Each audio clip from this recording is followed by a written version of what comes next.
அனைத்து நல்லுள்ளங்களுக்கும் வணக்கம். நான் உங்கள் ரவிக்குமார். தொடர்ந்து நம்ம 88வது அப்டேட்டை நம்ம பார்த்துட்ருக்கோம். அவங்க 83வது அலையோட அடுத்த அலை இன்னும் ஸ்டார்ட் பண்ணாமல் இருக்காங்க ஈரான் தரப்பில். அதிகபட்சம் ஒரு 4 ட்ரோன் வந்து டெல்லவீவை நோக்கி அனுப்பியிருந்தாங்க.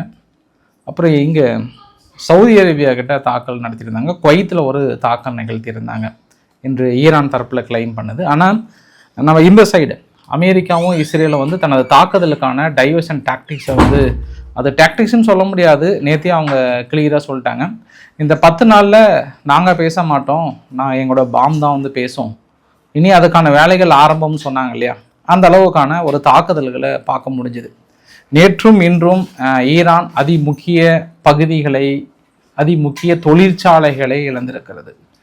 இத்தனை நாள் அவங்க இராணுவ நிலைகளை குறிவைத்து அடிச்சிருந்தாங்க.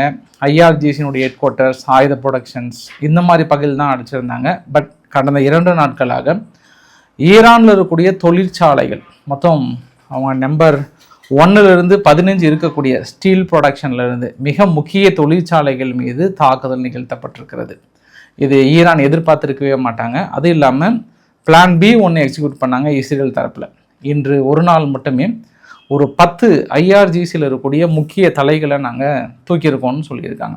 மேபி அது எப்படின்னு ஈரான் தரப்பில் தான் வந்து விலக்கி இருக்கணும். பட் G7 நாடுகள் என்ன கொண்டு வராங்க, என்ன முடிவுகள் கொண்டு வராங்கன்னு தெரியல. ஏன்னா ஆல்மோஸ்ட் இறுதி செய்யப்பட்டதாகவும் சொல்கிறாங்க. அது கொஞ்சம் கான்ட்ராவர்சியாக இருக்குது.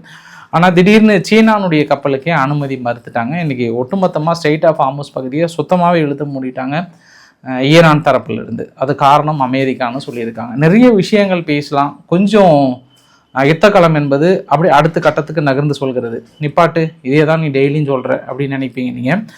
இன்று டேர்ன் வந்து இஸ்ரேல் அமெரிக்காவுடைய டேர்னாக அமைந்திருக்கிறது. ஸோ வீடியோக்குள்ள போகிறதுக்கு முன்பு நீங்கள் நம்ம சேனலை சப்ஸ்கிரைப் பண்ணலாம், சப்ஸ்கிரைப் பண்ணிட்டு வாங்க. மறக்காம பெல் பட்டன் கிளிக் பண்ண ஆல் ஆப்ஷன்ஸ் கொடுங்க. வீடியோக்குள்ள போகலாம்.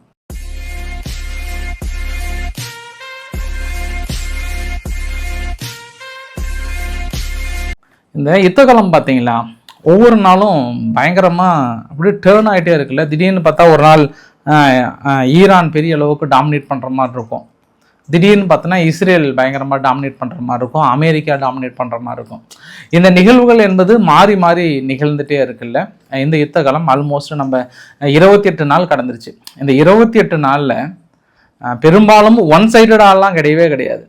ரொம்ப ஈக்குவலாக இருக்குது, டாமினண்ட்டாக இருக்குது. 2 தரப்புலையுமே இருந்து எதிர்பார்க்காத திருப்பங்கள், எதிர்பார்க்காத தருணங்கள் தொடர்ந்து நடந்து கொண்டே இருக்கிறது என்பதும் ஒரு கூடுதல் தகவல். நான் ஒரு விஷயத்த சொல்லிட்டு உள்ளே போயிடுறேன். இது எல்லாமே நம்ம உத்தரப்பிரதேஷ் இந்த சைடில் இருந்து எடுக்கப்பட்ட பதிவுகளாக சொல்கிறாங்க. இனிமேல் அங்கே மக்கள் வந்து கடந்த 2-3 நாட்களாகவே பேனிக்லேயே இருக்கிறாங்க. தொடர்ந்து வீட்டில் இருக்கிற பாத்திரங்கள்லாம் கொண்டு போயிட்டு பிடிச்சிட்டு இருக்காங்க. ஒன்று, இந்த மாதிரியான சமயங்களில் அரசாங்கங்கள் வந்து விளக்க வேண்டியது தார்மீக பொறுப்பு.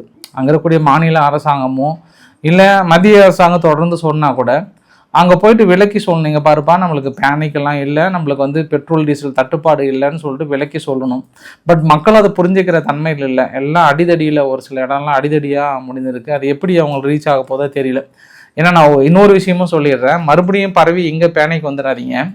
நம்ம இன்றைக்கி கூட ஸ்ரீலங்காவுக்கு 38,000 மெட்ரிக் டன் ஃபியூல் வந்து கொடுத்துருக்கோம். இன்றைக்கி ஸ்ரீலங்கா அரசாங்கம் நம்மளுக்கு நன்றி தெரிவித்திருக்கிறது. 28ஆம் தேதி போயிட்டு நாளைக்கு ரீச் ஆக போகுது. ஷிப்மெண்ட் வந்து 2 டேர்மில் அனுப்புகிறாங்க. ஃபஸ்ட்டு டேர்ம் வந்து 20,000 மெட்ரிக் டன் டீசலும் 18,000 மெட்ரிக் டன் பெட்ரோலும் ஷெட்யூல் படி நாளைக்கு போய் சேருது. ஸ்ரீலங்காவுக்கு சேருது. ஆல்ரெடி நம்ம இதே அளவுக்கு பங்களாதேஷுக்கும் கொடுத்துருக்குறோம். இதெல்லாம் நம்ம கிட்ட இல்லாமல் இல்லை. நம்ம கிட்ட இன்னும் அடுத்த 6 மாதத்துக்கு கையிருப்பு இருக்குது. அது இல்லாமல் ரீசெண்டாக இந்தியாவுக்கு ஒரு மிகப்பெரிய ஒரு நன்மை என்ன அப்படின்னா, ஈரான் மீது தடை விலக்கப்பட்டதுனால நமக்கு ரிலையன்ஸ் நிறுவனம் பெரிய அளவுக்கு ஒப்பந்தம் போட்டிருக்கிறாங்க. இந்த மாதிரி பிடிச்சிட்டு போகிறவங்களாம் என்ன பண்ண போகிறாங்களா தெரியல. அந்த அளவுக்கு நான் இறக்குமதி பண்ணுறதுக்கும் தயாராக இருக்காங்க. இது முழுக்க இந்த பேனிக்கை மக்கள் மத்தியில் விவரிக்க தவறியது வந்து அங்கே இருக்கிற மாநில அரசாங்கம் தான். எங்கேயா இருந்தாலும் சரி, மத்திய அரசும் மாநில அரசும் சேர்ந்து ரொம்ப வேடிக்கை பார்க்குறாங்க. ரொம்ப பாத்திரங்கள்லாம் பிடிச்சிட்டு போயிட்டு இருக்கிறதுல அது என்ன சொல்கிறேன்னே நம்மளுக்கு புரியல. இங்கே நம்ம சென்னையிலேயே பார்த்துட்டோம். நம்ம மற்ற பகுதியில் கூட அந்த அளவுக்கு இங்கே பேனிக்கலை. சென்னையில் இதே மாதிரி நிகழ்வு நடந்தது. 2-3 நாளைக்கு அப்புறம் தான் திருந்தினாங்க. அங்கே ஒன்றும் திருந்தின பாடே இல்லை. அவங்களும் வர வர பிடிச்சி கொடுத்துட்டே இருக்கிறாங்க. இப்போ டின்னில் பிடிங்க மற்றது பிடிங்கன்னு சொல்லிட்டு பிடிச்சி கொடுத்துட்டே இருக்கிறாங்க. ஒரு நாள் அவங்க இன்னும் 2-3 நாள் டயர்ட் ஆகிட்டு ஒதுங்குவாங்க. ஆனால் கேஸ் தட்டுப்பாடு இந்தியாவுக்குள்ள இருக்கான்னா கண்டிப்பாக கேஸ் தட்டுப்பாடு பெரிய அளவுக்கு இருக்குன்றதுல எந்த மாற்று கருத்துமே கிடையாது. சரி, நேற்று அமெரிக்கா வந்து ஒரு வார்த்தை ஒன்று சொன்னாங்க. என்ன சொன்னாங்கன்னா, இது மாதிரி ஸ்டேட் ஆஃப் ஹார்முஸ் பகுதியை வந்து ஓப்பன் பண்ணிடுறோன்னு சொல்லிட்டாங்க எங்ககிட்ட. இன்னும் ஒரு 10 நாளைக்குள்ளே அவங்க பேச்சுவார்த்தைக்கு வரலன்னா கரெக்டாக ஏப்ரல் 7ஆம் தேதி 8 மணிக்கு மேலே அவங்களோட பவர் ஸ்டேஷன் அடிக்கிறேன்னு சொன்னாங்க இல்லையா. அதற்காகவே இன்றைக்கி ஈரான் என்ன பண்ணிட்டாங்க, அந்த ஐஆர்ஜிசியை ஒட்டுமொத்தமாக க்ளோஸ் பண்ணிட்டாங்க. ஏன்பா க்ளோஸ் பண்ணீங்க அப்படின்னா, அமெரிக்கா சொன்னதை பொய்ன்னு நிரூபிக்கிறதுக்காகவே நாங்கள் க்ளோஸ் பண்ணுறோம். இன்று கூட ஒரு 3 கப்பல் அங்ககிட்ட அனுமதி வாங்கிட்டு கூட வந்தாங்க. ஆனால் நாங்கள் ரிட்டர்ன் அனுப்பிட்டோம். அமெரிக்கா பேச்சை கேட்டு யாராவது வந்தீங்க அப்படின்னா கண்டிப்பாக உங்கள் கப்பல் இன்றைக்கி தான் நாங்கள் நல்ல மூடில் இருக்கிறோம் திருப்பி அனுப்பிட்டோம், இல்லைனா நாங்கள் தாக்கல் நடத்துவோம் அப்படின்னு ஐஆர்ஜிசி இந்த இடத்துல வந்து கடுமையான ஒரு வார்த்தைகளை புரிய வைக்கிறாங்க. அதுவும் பாருங்கள், காஸ்கோன்னு சொல்லிட்டு சீனானுடைய வெசல்ஸ் வந்து ஒரு வாரத்துக்கு முன்பே பர்மிஷன் வாங்கிட்டாங்க. ஈரானும் சரி போங்க அப்படின்னு சொல்லிட்டாங்க. கடைசி நேரத்தில் என்ன பண்ணிட்டாங்க, ஸ்டேட் ஆஃப் ஹார்முஸ் பகுதியில் 2 சீனாவுடைய கண்டெய்னர் ஷிப்பு வந்து கேன்சல் பண்ணிட்டாங்க. இல்லை நீங்கள் போகக்கூடாது, அப்படியே ஹோல்டு பண்ணுங்க அப்படின்றாங்க. சீனா ஆனால் எல்லாமே அவங்க ஒப்புதல் வாங்கிட்டாங்க, எல்லாமே நீங்கள் போகலான்னு சொல்லிட்டாங்க. பட் இந்த இடத்துல மறுபடியும் ஐஆர்ஜிசி என்ன நினைக்கிறாங்கன்னா, இந்த குரூட் ஆயிலோட விலை வந்து ஏறணும்னு நினைக்கிறாங்க. ஆக்சுவலாக நம்ம 2 ஆங்கிளில் பார்க்கலாம் இதை. ஐஆர்ஜிசியும் சரி மற்ற அவங்க ஈரான் தரப்புலையும் சரி என்ன நினைக்கிறாங்கன்னா, 2 பெரிய நாடுகள் உலகில், ஒன்று வந்து இந்தியா, இன்னொன்று வந்து சீனா. இவங்களுக்கு லூப் ஆயில் விட்டு நம்ம அனுப்ப ஆரம்பித்தோம்னா சப்போஸ் க்ரூட் ஆயிலோட விலை குறைஞ்சின்னா என்ன பண்ணுதுன்னு நினைக்கிறாங்களான்னு தெரியல. இன்றைக்கி காலையிலேருந்து மறுபடியும் மூடை கொஞ்சம் மாற்றிக்கிட்டாங்க, மூடை மாற்றி நிறுத்தியிருக்காங்க. இதனால் என்ன ஆகுனா, நட்பு வட்டாரங்களையே வந்து கொஞ்சம் அவங்களுக்கான ஆதரவு வந்து இழக்க நேரிடும் ஐஆர்ஜிசி வந்து. ஏன்னா இன்றைக்கி சீனா வந்து முதல் முறையாக வாங்கியவர்கள் வந்து எனக்கு என்ன பண்ணுவீங்களே தெரியாது, சீக்கிரமாக அந்த ஸ்டேட் ஆஃப் ஹார்முஸ் பகுதியை பிரச்சனை முடிச்சு கொடுங்க, பெரிய ரிஸ்க்காக இருக்குது, அமெரிக்காவை ஈரானையும் ரொம்ப டாஸ்க் வந்து டிஃபிகல்ட்டாக இருக்குது, நான் உட்காந்து பேச்சுவார்த்தை வச்சு முடிக்கணுன்ற மாதிரி சொல்லியிருக்காங்க. அங்கே G7 நாடுகள் போய் கூட்டத்தில் எங்கள் மனுஷன் வந்து ஒரே வெறியே போனார். யாருங்க, மார்க்கோ ரூபியோ அவர்கள். ஃப்ரான்ஸில் 2வது நாளாக நடக்குது G7 நாடுகள் கூட்டத்தில். கண்டிப்பாக அமெரிக்கா கன்வின்ஸ் பண்ணுன்ற நோக்கத்தில் போவாங்க.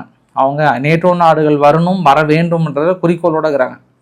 வந்தால் மட்டும்தான் அடுத்த திட்டத்தை எக்ஸிக்யூட் பண்ணுற மாதிரியும் சொல்கிறாங்க.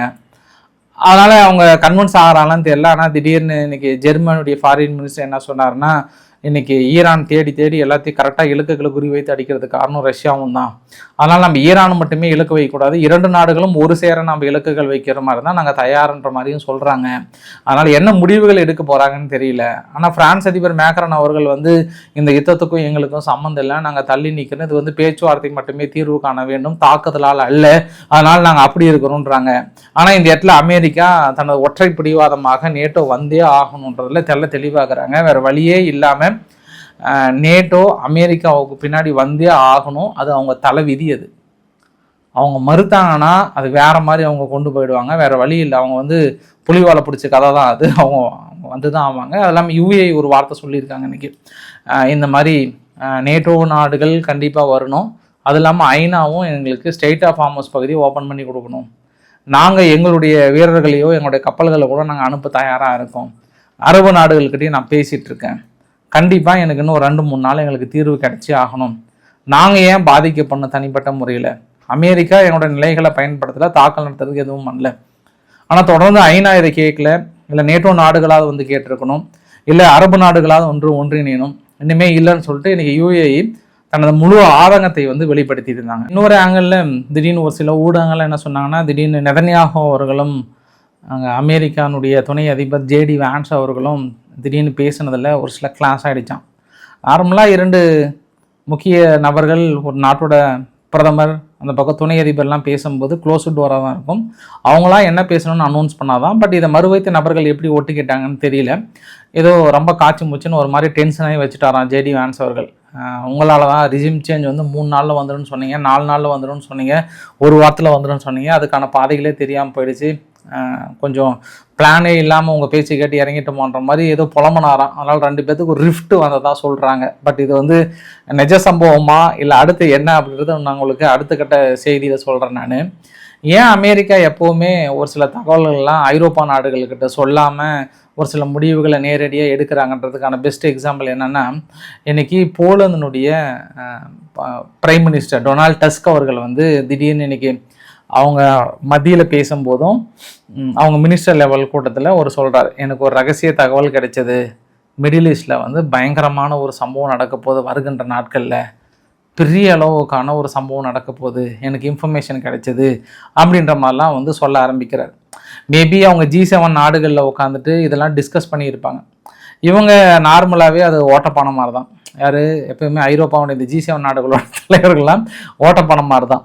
இவங்க என்ன பண்ணுவாங்க, உடனே அங்கே போயிட்டு அதிபர்கள்கிட்ட சொல்லுவாங்க. இதுக்கப்புறம் அது ஆட்டோமேட்டிக்காக அது பரவ ஆரம்பிச்சிடும். அதனால தான் அவங்க ஈரான் மீது நடத்தப்படுகிற தாக்குதல் கூட அமெரிக்கா கடைசி நேரம் வரைக்கும் அவங்க சொல்லாமல் திடீர் தாக்கு நடத்துறதுக்கான காரணம் அதுதான். அப்பயும் நிறைய விஷயங்கள் லீக் ஆகிடுச்சு. 2 வாரத்துக்கு முன்பே கிட்டத்தட்ட ப்ரிடிக்ட் பண்ணுற மாதிரி தான் இருந்தது.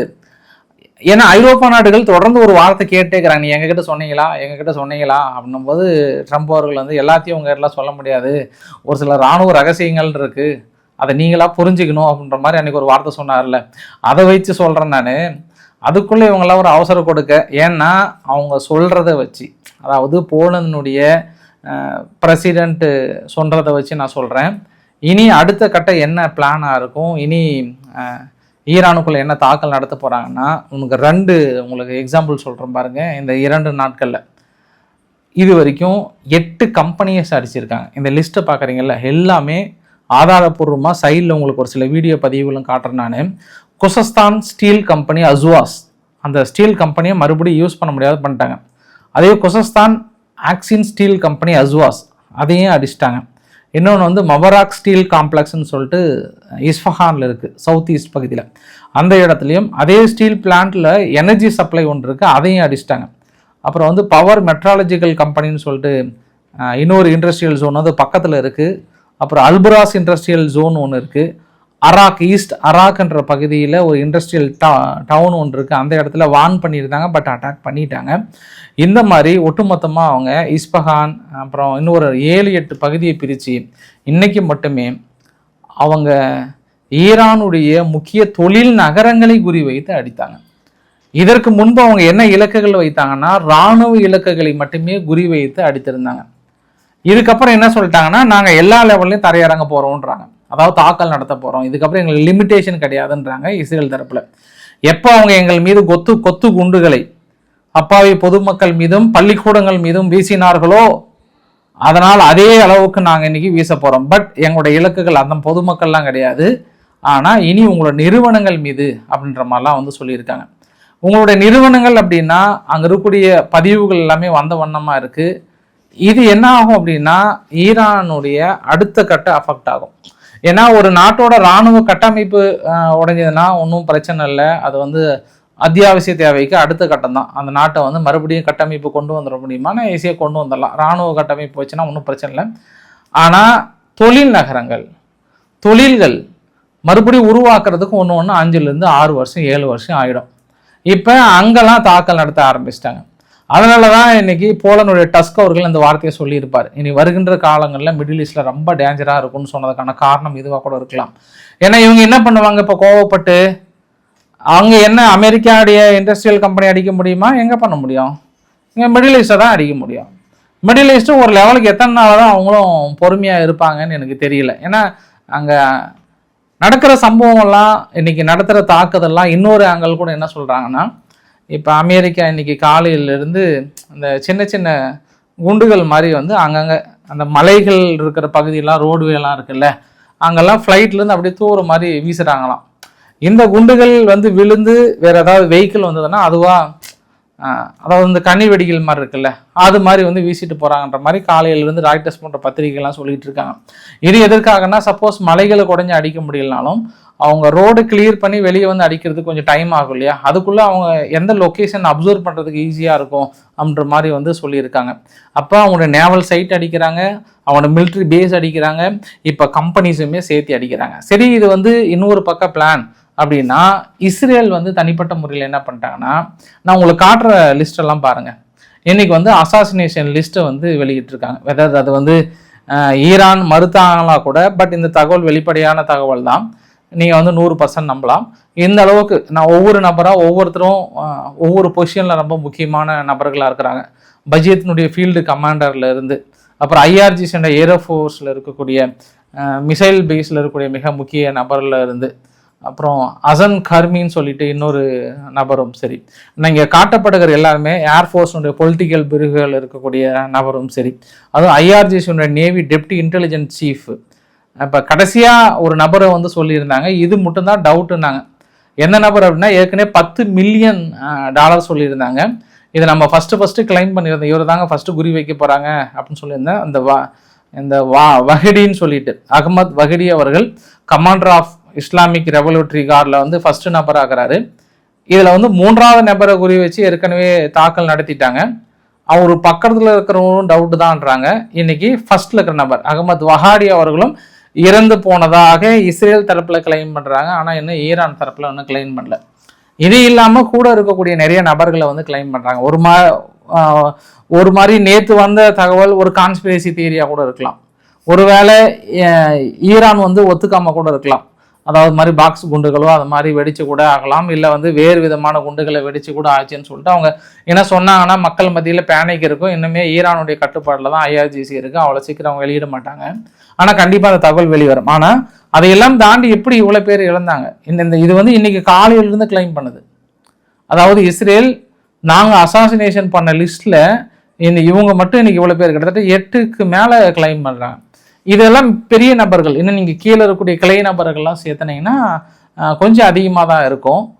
இந்த இடத்துல கோட்டை விடுறாங்க ஈரான் அப்படின்னு நம்ம தொடர்ந்து சொல்லிகிட்டே இருக்கிறோம். தலைவர்களையும் முக்கிய நபர்களையும் பாதுகாக்க தவறி இருக்கிறாங்க அப்படின்றத சொல்ல முடியும்.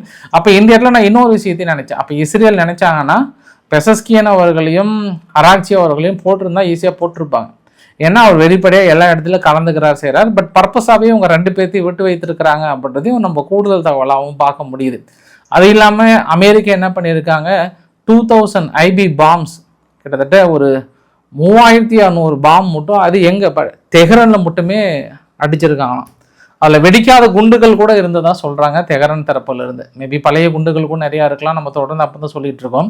தெஹ்ரானை மட்டுமே அவ்வளோ குறி வைத்திருக்காங்க. ராய்டர்ஸ் பத்திரிகை என்ன சொல்கிறாங்கன்னா, 2/3 ஆஃப் மிசைல்ஸ் வந்து ஈரான் கிட்ட இருக்கிறத அழிச்சிட்டாங்கன்றாங்க.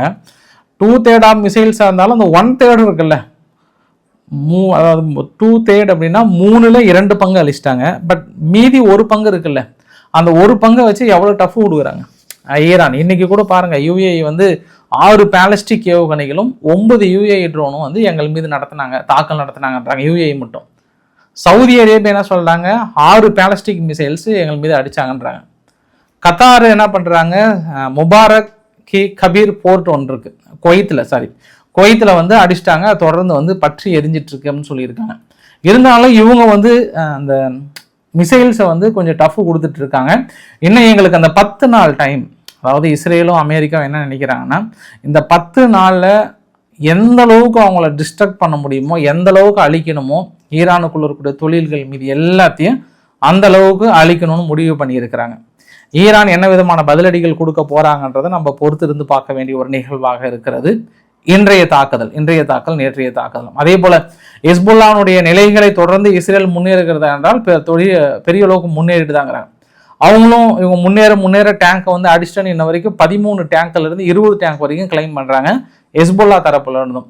இன்னைக்கு ஒரு சில பள்ளிக்கூடங்கள், சதன் லெபனான்ல இருக்கக்கூடிய பள்ளிக்கூடங்கள்ல ஹிஸ்புல்லானுடைய நிலைகளாக பயன்படுத்தியதை நாங்கள் உலகுக்கு அறிவிக்கிறோம், பள்ளிக்கூடங்கள் மீது தாக்கல் நடத்துறது எங்களுக்கு சொல்றீங்களே அப்படின்ற மாதிரி அந்த வீடியோ பதிவுகளும் வெளியிட்டு இருந்தாங்க. அவங்க நிலைகளை தேடி ஒவ்வொன்றா பிடிச்சிட்டு இருக்கோன்ற மாதிரி வந்து சொல்லி அடுத்தடுத்த பதிவுகள் நாங்கள் ஆயுத குடோன்களை கண்டுபிடிச்சிட்டோன்ற மாதிரி வந்து சொல்லியிருக்காங்க. இது ஹிஸ்புல்லா மீது தாக்கல் நடத்தப்பட்ட கிளைம் சொல்றாங்க. அதாவது இஸ்ரேல் அந்த சதன் லெபனான் பகுதிக்குள்ள நுழைஞ்சு பிடிச்சாங்கல்ல, அந்த பகுதியை சொல்றாங்க. உங்களுக்கு வரைபடங்கள் கூட நான் காட்டியிருந்தேன், எந்த அளவுக்கு கொஞ்சம் சேர்ந்து முன்னேறி இருக்காங்க. இன்று மட்டுமே ஸ்பெஷலாகவே சொல்றாங்க.